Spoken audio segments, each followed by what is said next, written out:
Hola, ¿qué tal? Aquí estamos nuevamente para compartir la lección de esta semana, la lección número 10, el verdadero Josué. Podemos darnos cuenta que desde Génesis hasta al Apocalipsis, cómo el Espíritu Santo inspiró a los escritores para que pudiera ir eslabón por eslabón, eslabón por eslabón, hasta llegar al final. No podemos saltar la historia. Y es maravilloso cuando nosotros podemos estudiar nuestra Biblia y podemos darnos cuenta que cómo Dios está en el control y cómo Dios nos da todos los detalles si nosotros queremos mirarlo. Vamos a mirar que, por ejemplo, Génesis 3:15, esa profecía que se cumplió en la muerte de Cristo.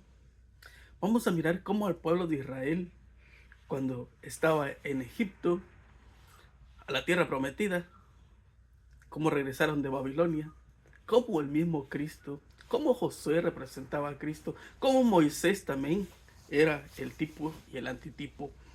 Y a veces hay tantísimas cosas que aprender, solamente que a veces nosotros tenemos la excusa o ponemos la excusa de decir no hay tiempo. Claro que hay tiempo si nosotros así queremos. Vamos a orar. Señor, le damos las gracias porque nos ha cuidado y bendecido, que al estudiar nuestra lección usted nos pueda ayudar, Señor, a entender el mensaje que usted tiene para nosotros. Por favor, quédese con nosotros en el nombre de Jesús. Amén. Vamos a mirar nuestro versículo para memorizar esta semana. Se encuentra en 1 Corintios capítulo 10, versículo 11. Todas estas cosas le acontecieron como ejemplo y están escritas para amonestarnos a nosotros que vivimos en estos tiempos finales. El libro de Josué da la sensación de que la vida de su principal protagonista humano apunta más allá de él mismo, a una realidad mucho mayor que el propio hombre. Maravilloso, ¿verdad? Surgen entonces también muchas preguntas, ¿verdad? ¿De qué manera apunta Josué a un cumplimiento futuro? ¿Y cómo podemos estar seguros de que tal interpretación del libro es legítima? ¿Cuáles son los principios bíblicos que rigen la aplicación del libro de Josué a las realidades del Nuevo Testamento y a los acontecimientos del fin de los tiempos? Vemos este principio en la Biblia, en toda la Biblia. Lo vemos, por ejemplo, en la tierra de Canaán, símbolo de nuestra esperanza eterna en la tierra nueva. También, por supuesto, el servicio del santuario terrenal apuntaba a la realidad mucho mayor. Pero Cristo ya vino ahora, es el sumo sacerdote de los bienes definitivos. El santuario donde Él ministra es más grande y más perfecto y no es hecho por mano de hombre, es decir, no es de este mundo. Hebreos 9:11. La tipología bíblica. Vamos a mirar algunos versículos, por ejemplo, lo que se encuentra en Romanos 5:14. No obstante, reinó la muerte desde Adán hasta Moisés, aún en los que no pecaron, a la manera de la transgresión de Adán, el cual es figura del que había de venir. Adán es la figura que el que había de venir, que era Jesús. Podemos mirar también en 1 Corintios capítulo 10, versículo 1 y 13. Todo lo que miramos dice que es lo que le aconteció.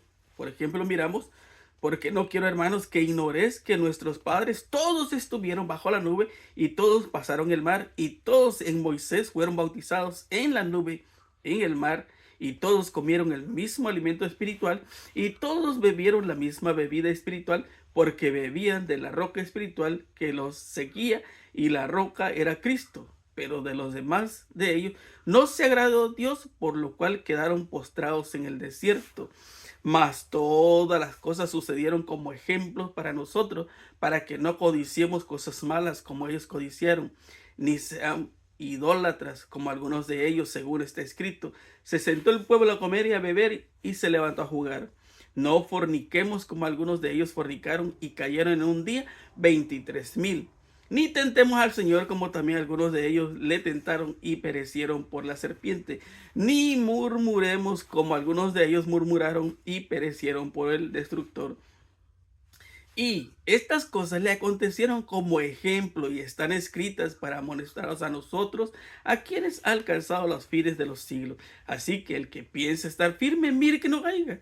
No os ha sobrevenido ninguna tentación que no sea humana, pero fiel es Dios, que no os dejará ser tentado más de lo que podéis resistir, sino que dará también juntamente con la tentación la salida para que podáis soportar. En Hebreos 9:23 fue pues necesario que las figuras de las cosas celestiales fuesen purificadas así, pero las cosas celestiales mismas con mejores sacrificios que estos. ¿Sabes? Estos pasajes bíblicos utilizan el término tipo, que en griego es tipos, y antitipos también, que en griego es antitipos, para referirse a la forma en que el escritor del Nuevo Testamento definió la relación entre un texto, acontecimiento o personaje del Antiguo Testamento y su significado para su propio tiempo o para el futuro. Entonces, la tipología es una interpretación específica acerca de personas, acontecimientos, instituciones que prefiguran a Jesús u otras realidades contenidas en el Evangelio. El tipo o modelo corresponde a su antitipo. Y podemos mirar aquí nada más ese ejemplo, ¿no? Lo del santuario, que era un tipo, pero no, en realidad lo que le estaba diciendo era como un ejemplo, vamos a llamarle así, de lo que había en el cielo. Es una figura, pero los sacerdotes, dice Pablo, que es mejor nuestro sacerdote, ¿verdad? El que tenemos ahora nosotros.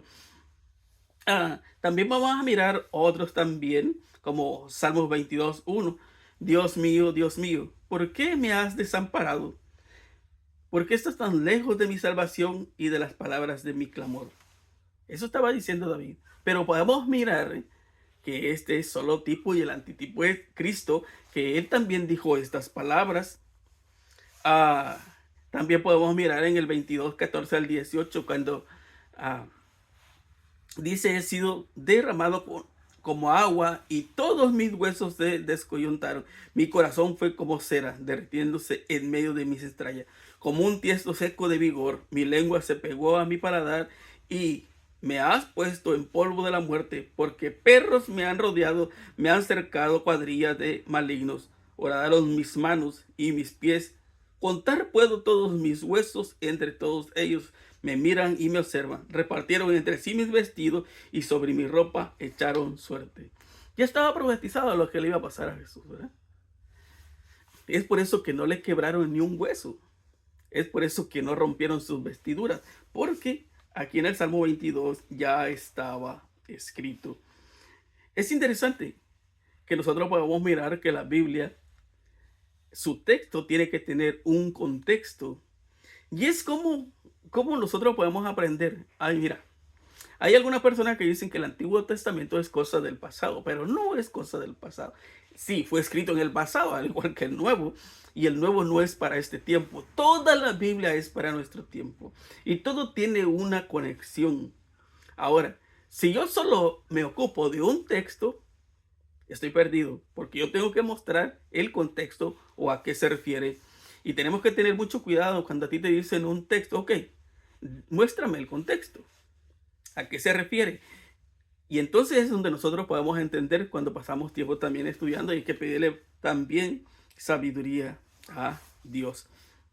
Hay algo también que Jeremías 23 que nos muestra al nuevo David. He aquí vienen días, dice Jehová, en que levantaré a David renuevo justo, y reinará como rey, el cual será dichoso y hará juicio y justicia en la tierra. Porque todo calzado que lleva el guerrero a la batalla y todo manto revolcado en sangre serán quemados, pastos de fuego. Porque un niño nos es nacido, hijo nos es dado, y el principado sobre su hombro, y se llamará su nombre admirable, consejero, Dios fuerte, Padre eterno, príncipe de paz. Y si miramos también en Isaías 11, del 1 al 5, podemos mirar que también estaba escrito acerca de Jesús, de su descendencia y su si tú sigues leyendo, también vas a encontrar que también estaba diciendo dónde iban a ser. ¿Me entiendes?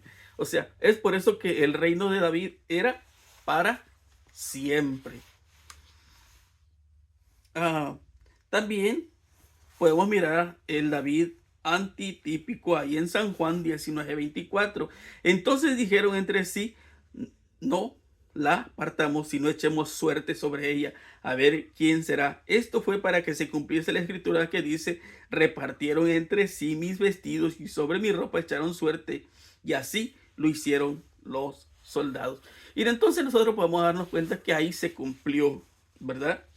Ah, ¿Sabes? Lo que es interesante que cuando nosotros estudiamos el Antiguo Testamento podemos darnos cuenta que tiene esa conexión. Al examinar estos textos descubrimos que el propio Antiguo Testamento proporciona la clave para identificar y aplicar los tipos en la escritura, es decir, los escritores del Nuevo Testamento cuya escritura era el Antiguo Testamento fueron inspirados por el Espíritu Santo para utilizar los tipos del Antiguo Testamento para revelar la verdad presente, como dice allí en Segunda de Pedro 1:12. Por esto, yo no dejaré de recordaros siempre estas cosas, aunque vosotros las sepáis y estéis confirmados en la verdad presente. Y es por eso que tenemos que tener cuidado y tenemos que saber a qué se refiere, ¿verdad? Podemos darnos cuenta que Cristo vino para darnos un ejemplo. Algunos dicen que Cristo vino para abolir la ley. No, Él vino a darnos un ejemplo que en lo que Adán falló, Él tenía que cumplir para mostrarnos. Y probablemente muchas de las veces nosotros nos preguntamos o nos preguntan, ¿será que se puede guardar la ley de Dios? Claro que se puede, si tú quieres. Pero si tú no quieres, no se puede. Es que si buscamos, encontramos, ¿verdad? Pero si nosotros empezamos a buscar pretextos, también vamos a encontrar pretextos. También podemos mirar cómo las ofrendas simbólicas representaban a Cristo. El cordero representaba a Cristo. Cuando Cristo está en la cruz y dice consumado es, se acabó el sacrificio. Y entonces nosotros tenemos que saber que la ley ceremonial había llegado a su final desde Adán. ¿Te imaginas? Desde Adán. Desde que Adán pecó, Adán y Eva, ahí empezó la muerte de los corderos. Pero al morir Cristo ya no había necesidad de más muerte. También nosotros podemos mirar cómo el pueblo de Israel, en el tipo y el antitipo, nosotros podemos mirar que dice del mismo modo el Nuevo Testamento despliega el cumplimiento antitípico de un tipo o modelo previo en tres fases distintas en la vida de Cristo, el cumplimiento cristológico y la experiencia de la iglesia, cumpliendo eclesiológico. Y al final de los tiempos, el cumplimiento escatológico. Podemos encontrar estos tipos y antitipos en toda la Biblia. Ellos resultan muy útiles para mostrar los lectores cómo entender la escritura y de verdades enseña la palabra de Dios acerca de Jesús, la salvación, la esperanza última que tenemos. Primero, lo que podemos mirar, por ejemplo, Israel, lo podemos mirar allí en Mateo 2:15, y estuvo allá hasta la muerte de Herodes para que se cumpliese lo que dijo el Señor por medio de profeta cuando dijo, de Egipto llamé a mi hijo. Y es interesante. ¿Te imaginas? El pueblo de Israel sale de Egipto, pasa el Mar Rojo, y dice Pablo en 1 Corintios 10 que ahí fueron bautizados todos, ¿no?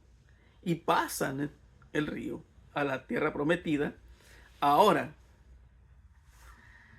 podemos mirar la segunda vez que el pueblo de Israel va cautivo ahora a Babilonia. Pero ahora ya no son bautizados en el río porque el río Éufrates está seco. Ciro, ¿te acuerdas cuando iba a atacar a Babilonia?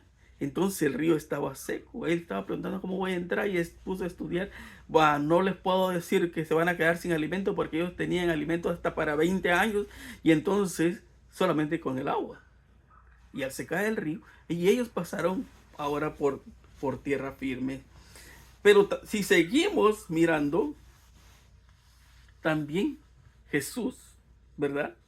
Jesús va a Egipto cuando le quiere matar a Herodes y regresa. Y es por eso yo de allá llamé a mi hijo. Y cómo tiene una secuencia, y es interesante.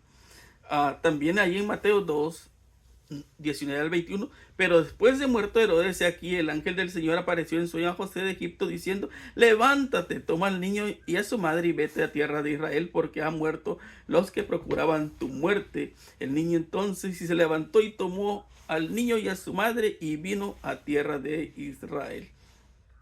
También en 2 Corintios 6 y 17, por lo cual salid de en medio de ellos y apartaos, dice el Señor, y no toquéis lo inmundo, y yo os recibiré. Y lo podemos mirar en Apocalipsis 18:4 y otra voz del cielo que decía: salid de ella, pueblo mío, para que no seáis participantes de pecados ni recibéis partes de las plagas. Muy interesante. Debido a que las escrituras tienen un solo autor divino, sus diversas partes mantienen coherencia entre ellas. Toda la doctrina de la Biblia concuerda una con otra. La interpretación de pasajes individuales armonizará la totalidad de lo que la Biblia enseña sobre un tema dado. Y esa es la importancia. La importancia de que yo no puedo dividir la Biblia en 2 o en 3 o en 4, porque la Biblia es una. El pueblo de Dios, a quien él llama su tesoro peculiar, tuvo el privilegio de tener un sistema doble de ley: la moral y la ceremonial. Maravilloso, ¿verdad? Desde la creación, la ley moral era una parte esencial del plan divino y era tan inmutable como Dios mismo. Desde el principio. ¿Por qué? Porque muchas personas dicen: es para los judíos, pero acuérdate, cuando leemos Apocalipsis 12, dice que el pecado estaba allá en el cielo, y también lo podemos mirar en Isaías, ¿verdad? Entonces, en Ezequiel, entonces la ley ya existía desde el cielo, y nosotros podemos mirarlo también ahí en Génesis 2, capítulo 2, versículo 1, 2 y 3, cuando tú mira, si le da el sábado, cuando en Génesis 2, 15, 16 y 17, cuando él les dice que tienen que obedecer, porque el día que ellos desobedezcan y tomen de ese fruto, se van a encontrar con la muerte. Y ahí podemos ver que ya les había dado también su ley. Entonces, la ley ceremonial también a la entrada del pecado empezó y terminó en la muerte de Cristo. Ya no había más muerte de cordero. Dios hizo el infinito sacrificio de dar a su Hijo unigénito a nuestro mundo para asegurarle al hombre el privilegio de quebrantar los mandamientos de Dios en esta vida y en la vida eterna futura. El Jesús entregó su vida preciosa, inocente, a fin de salvar a los seres humanos culpables de la ruina eterna, para que mediante la fe en él pudieran presentarse ante el trono de Dios sin mancha alguna. Entonces, Dios no hizo el infinito sacrificio de dar a su Hijo unigénito a este mundo. Dios nos dio a su Hijo para que nosotros pequemos, sino para que no pequemos. Él nos muestra el camino. Él quiere que vayamos de la mejor manera y que vivamos de la mejor manera. Y te puedes dar cuenta que durante la época de la primera venida de Cristo había mucha agitación entre el pueblo concerniente a la aparición de un Mesías universal. Y a pesar de que nosotros miramos Isaías y lo que decía David, de que Jesús iba a venir, la gente no creía. Y aún cuando Jesús hizo todos los milagros que hizo, la gente aún le pedía señal, le pedía que hiciera milagro. Y entonces nos preguntamos, nos pasa lo mismo, porque nos preguntamos eso, ¿no? ¿Qué necesitamos? ¿O qué necesita más Dios hacer para que nosotros podamos creer? Porque aún viendo, no cree, no creemos. Ah, a la luz de la tipología bíblica, ¿qué significa el paralelismo existente entre la experiencia de Moisés y la de Josué? Miramos en Éxodo 3, 1 a 2. Apacentando Moisés las ovejas de Jetro, su suegro, sacerdote de Madián, llevó las ovejas a través del desierto y llegó hasta el Horeb, al monte de Dios, y le apareció el ángel de Jehová en una llama de fuego en medio de la zarza, y él le miró y vio que la zarza ardía en fuego y la zarza no se consumía. Lo mismo que le apareció cuando Dios llama a Moisés y Dios llama a Josué, les dice: quítate el calzado de tus pies, porque la tierra que tú estás pisando es santa. Maravilloso, ¿verdad?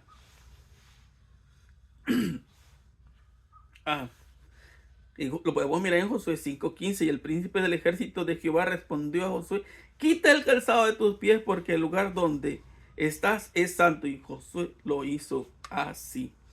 ¿Cómo descubrimos la primera semana? Josué se presenta como un nuevo Moisés que repite los pasos más significativos del éxodo de Egipto, y en la vida de la segunda generación, al igual que Moisés, en el llamado a cumplir la misión mediante un encuentro personal con el Señor. Y miramos que bajo el liderazgo de ambos, el renombre de Israel inspira temor entre las naciones. Moisés lidera a Israel al cruce del Mar Rojo, mientras que Josué lo hace en el cruce milagroso del Jordán. Ambos líderes se encuentran en la necesidad de la circuncisión también. ¿Qué más podemos mirar? Josué cumple estas instrucciones. Ambos dirigen un discurso de despedida a la nación y renovan el pacto entre Dios y el pueblo final. Miramos ahí en Deuteronomio a 18, 15 al 19. Profeta de en medio de ti, de tus hermanos como yo, les levantará Jehová tu Dios. A él oirás conforme a todo lo que pidáis Jehová tu Dios en Horeb el día de la asamblea, diciendo: no vuelva yo a oír la voz de Jehová mi Dios, ni vea yo más este gran fuego, para que no muera. Y Jehová me dijo: han hablado bien en lo que han dicho.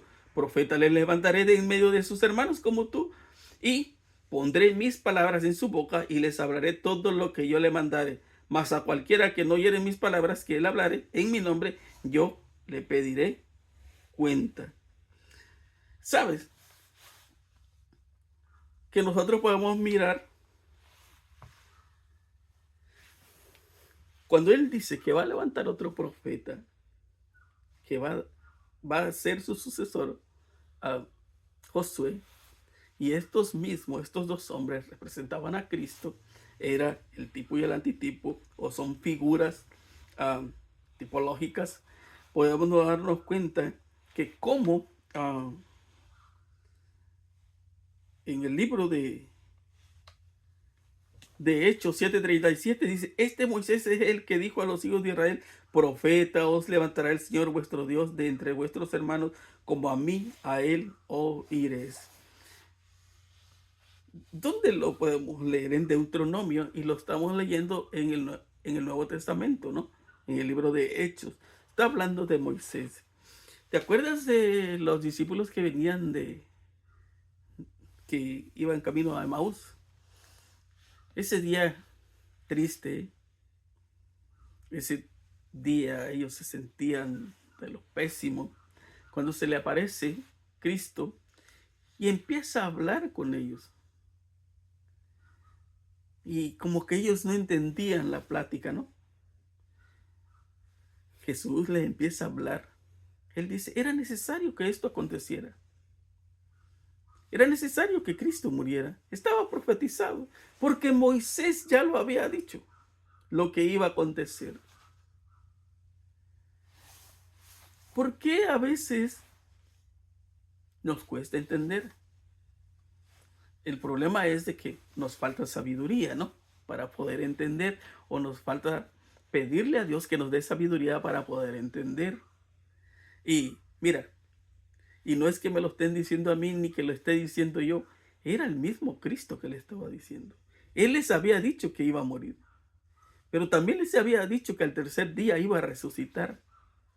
Pero ahora, ¿entendieron? Es triste, ¿no? Porque no sé si te acuerdas cuando estabas en la escuela o si aún estás en la escuela. Te preguntan, ¿entendiste? Sí. ¿Y qué pasa a la hora del examen? Reprobado. ¿Entendiste? No entendiste. Pero a veces porque ya nos queremos ir, decimos que sí, para que ya el profesor se calle.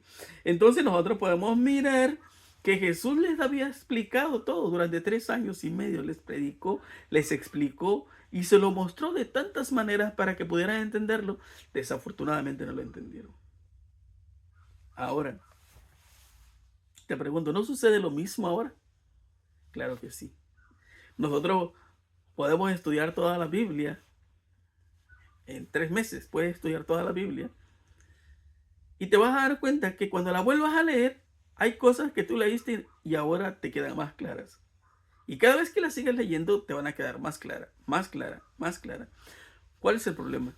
Cuando yo me agarro de un solo versículo y me aferro a eso y creo y pienso que lo que yo estoy leyendo, que lo que yo creo es real, es cierto, es verdadero. El problema es que no tiene una conexión con lo que dice Cristo. Yo puedo creer quizás en Noé, lo que hizo Noé, puedo creer en Noé, pero también hay una cosa que yo tengo que revisar, que Noé no me da la salvación, que Noé es un ejemplo, ¿verdad? Pero Cristo es mi verdadero ejemplo. Y todo tiene una conexión y todo nos lleva a Cristo. Eso es lo más hermoso que nosotros podemos mirar. Miramos allí en San Juan 1:14. Y aquel verbo fue hecho carne y habitó entre nosotros y vimos su gloria, gloria como del unigénito del Padre, lleno de gracia y verdad. ¿Dónde estaba este verbo? Allá en Génesis. Pero fue necesario que se hiciera carne. Entonces quiere decir que Cristo es el que crió el mundo.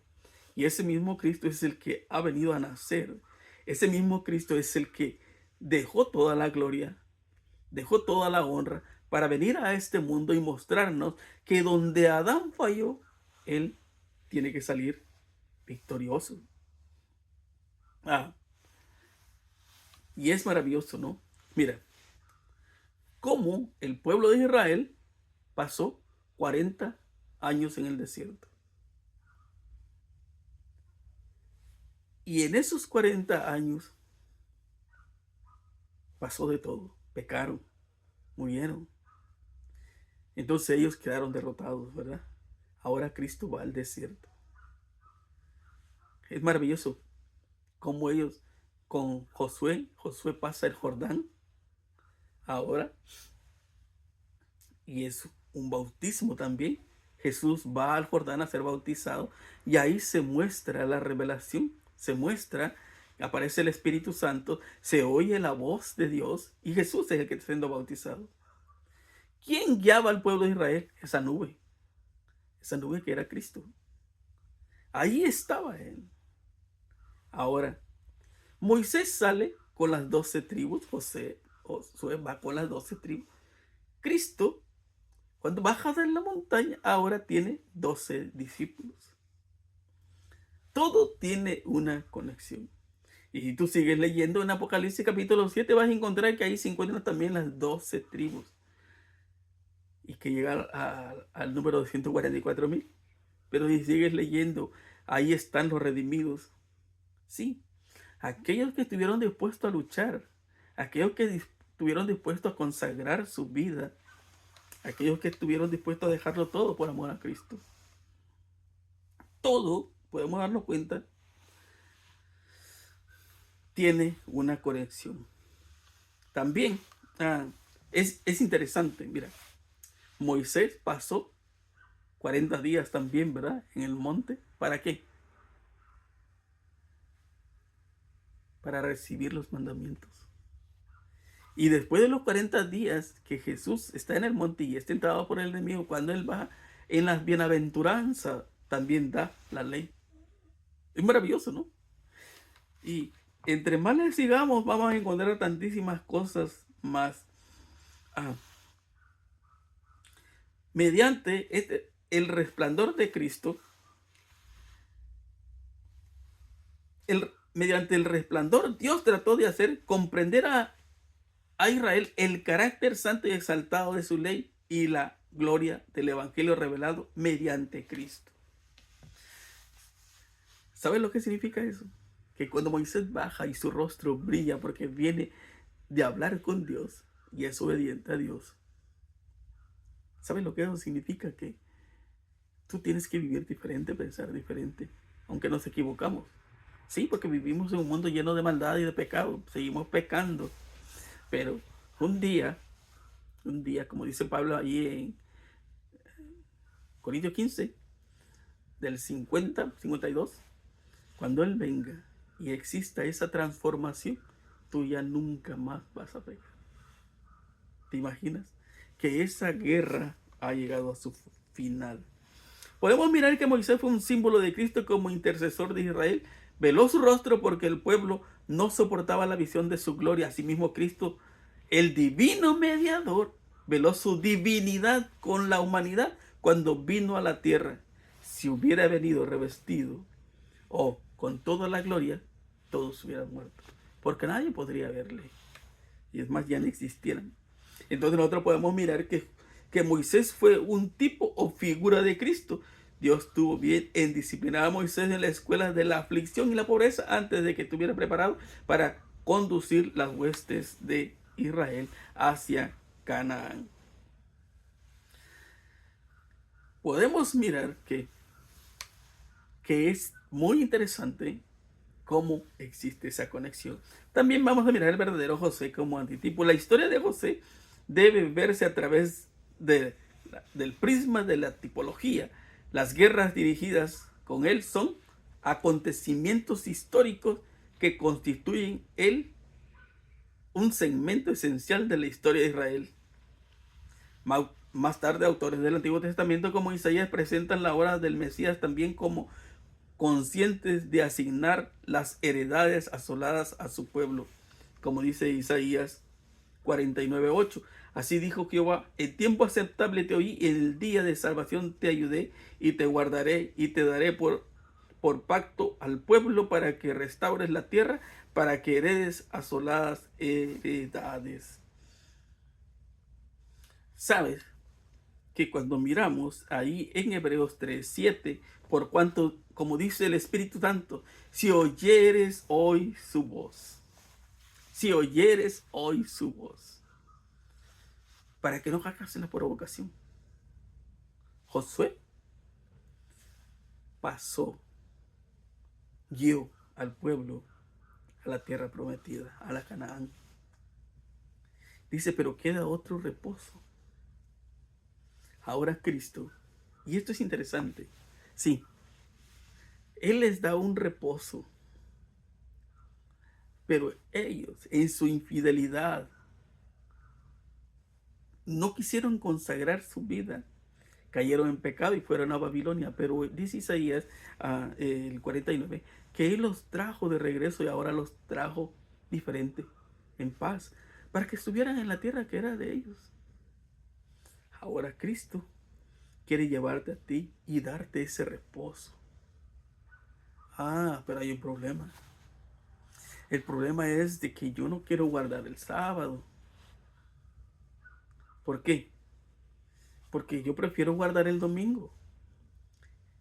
Entonces, la pregunta sería, si Cristo viene, yo no puedo ir al cielo porque yo estoy acostumbrado a guardar el domingo y allá se tiene que guardar el sábado. Entonces, si a mí me gusta el domingo y a Jesús le gusta el sábado, entonces, ¿estoy en problema o está en problema Él? Alguien está en problema. Yo no puedo ir. Y ese entonces es un verdadero problema, porque ¿qué puede hacer más Dios? Si Él te está dando ese reposo, pero es que a mí me gusta hacer mi voluntad. Por eso dice Pablo que cayeron. ¿Cuántos cayeron? En pecado, en fornicación, en idolatría. Y hoy podemos mirar que para nosotros es más fácil desobedecer que obedecer. Mira a tu alrededor, escucha lo que se habla a tu alrededor y te das cuenta que hay muchos, sí, muchos predican, muchos predicamos, muchos hablamos, pero hay que tener en cuenta quién dice la verdad. Y es sumamente interesante cómo Dios está en el control. Muchos dicen, no, es que la iglesia adventista es un chasco, es obra de la casualidad. No, Señor, no es obra de la casualidad. Estaba profetizado. Y esto es maravilloso, cómo Dios guía a su pueblo. Siempre va a haber un remanente. Lo puedes mirar ahí en Apocalipsis capítulo 10. Es necesario que prediques. Sí. Podemos equivocarnos, sí, porque somos seres humanos, pero Dios no se equivoca. Esto no es obra de casualidad. Si tú miras el estándar de Dios, de lo que Dios quiere, analízalo punto por punto de lo que hemos estudiado en esta lección y seguimos estudiando, que tengo que identificarme como pueblo de Dios, ¿verdad? ¿Por qué no entraron a la tierra prometida esos 600,000? Porque no quisieron obedecer a Dios. Y ahora, ¿por qué se muestra solamente 144,000 en Apocalipsis 7? Literal, ¿verdad? Pero ¿por qué se muestra solo ese número? Tendrían que ser millones. Hay millones en el mundo. Es que esos millones, no todos esos millones quieren obedecer. A veces muchos queremos predicar, pero si hay dinero, si hay ganancia, y yo quiero predicar lo que a la gente le guste, lo que a mí me guste, para que ellos estén contentos. Pero ¿qué pasa si yo me pierdo? ¿Y qué pasa si tú te pierdes? ¿Y qué pasa si nos perdemos porque no queremos obedecer a Dios? Entonces, tendríamos que hacernos una pregunta, que si estamos en lo correcto o nos hemos equivocado. Si nos hemos equivocado, aún hay tiempo para corregir. Todo concuerda como Josué con Cristo. Pasó el Jordán, ya lo dijimos, ¿verdad? Fue bautizado en el Jordán. Tuvo guerra, sí, con el enemigo, fue tentado. Y es maravilloso que, mira, esto es importante, que el pueblo de Israel falló. Cuando nosotros leemos Deuteronomio capítulo 6, versículos 5, 6, 7 y 8, los mandamientos. Y entonces Jesús le ganó la batalla al enemigo. Y aunque le mostró todos los reinos. Y aquí es algo también interesante de que cómo Balaán cuando profetiza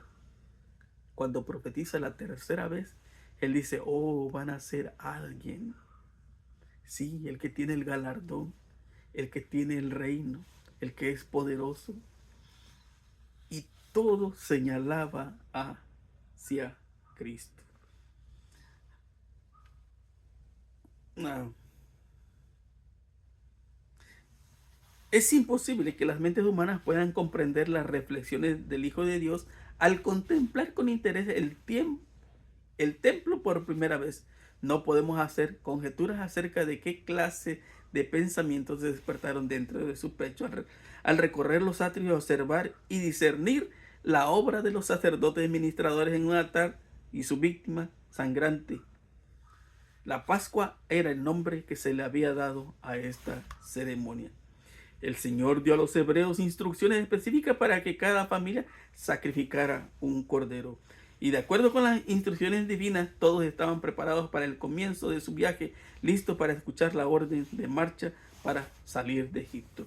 Como allí en Éxodo 12, cuando miramos la salida y tienen que sacrificar a ese cordero, comer y salir, tienen que estar listos. Y esa fiesta la celebraban para que ellos recordaran lo que eso significaba, la salida de la esclavitud. ¿Sabes? A veces nosotros nos hemos acostumbrado tanto al pecado que no nos cuesta dejarlo. Nos cuesta dejarlo. Sí. Nosotros podemos mirar que que ese cordero, a la hora del sacrificio, cuando Cristo está en la cruz, que eran las 3 de la tarde, que era la hora del sacrificio, el velo del templo se abrió de arriba abajo y quedó descubierto. Y si tú lees en los 4 evangelios, te vas a dar cuenta de que ese cordero sale huyendo.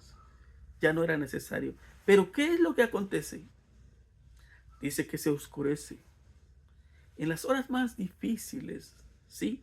Cuando se oscurece todo, ocurren muchas cosas.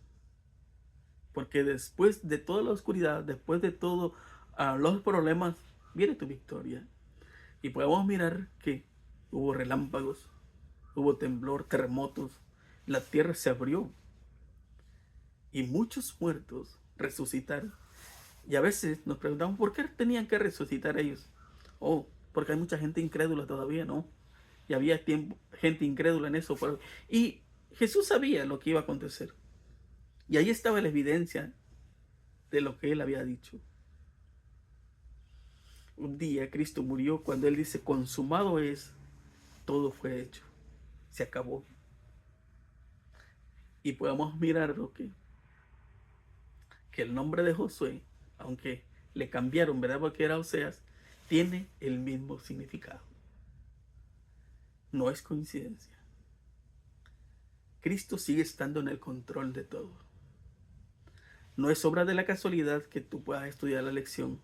No es obra de la casualidad que tú vayas a la iglesia. Todo está en el control de Dios. Cuando Él te llama porque tiene algo mejor para ti.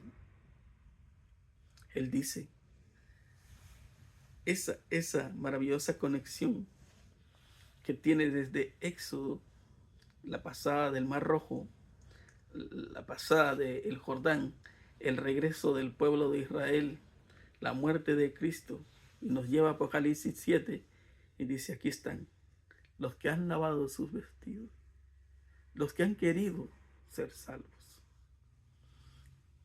Dios te llama, tú decides. Tú y yo necesitamos tomar decisión. Nadie te puede engañar. Nadie te puede engañar cuando tú vas a la Biblia. Tú no estás por casualidad ni yo estoy por casualidad. Todos y cada uno de nosotros, si estamos vivos, es por algo. Porque Dios tiene algo mejor para ti. Porque Dios te llama para algo importante. Ahora tú decides. Que Dios te ayude, nos ayude y que podamos tomar la mejor decisión. Vamos a orar. Señor, le damos las gracias porque nos ha cuidado y bendecido y que ese estudio nos ayude a nuestro crecimiento espiritual. Por favor, que su Espíritu Santo siga trabajando en cada uno de nosotros. Ayúdenos a confiar en su promesa y en su palabra. En el nombre de Jesús. Amén. Mi hermano, mi amigo, que tengas un excelente día y nos vemos la próxima semana, si así Dios nos lo permite. Bendiciones.